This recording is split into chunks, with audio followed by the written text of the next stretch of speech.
భారత ఉపరాష్ట్రపతిగా ఎన్నికైతే రాజ్యాంగ స్ఫూర్తి విలువల పరిరక్షణ బాధ్యతను సమర్థవంతంగా నిర్వర్తిస్తానని వెంకయ్యనాయుడు స్పష్టం చేశారు.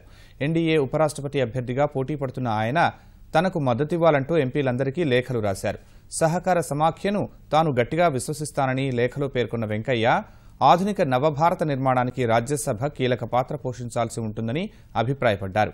పేదరికం, నిరక్షరాస్యత, సామాజిక లింగ వివక్ష నిర్మూలన బాధ్యత మనపై ఉందని ఆయన వివరించారు.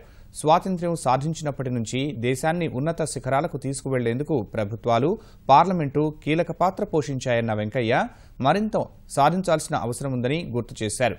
ఉగ్రవాదం, వాతావరణ మార్పు, ఆర్థిక, సామాజిక ప్రపంచీకరణ సవాళ్లను మనం ఎదుర్కొంటున్నామని తెలిపారు.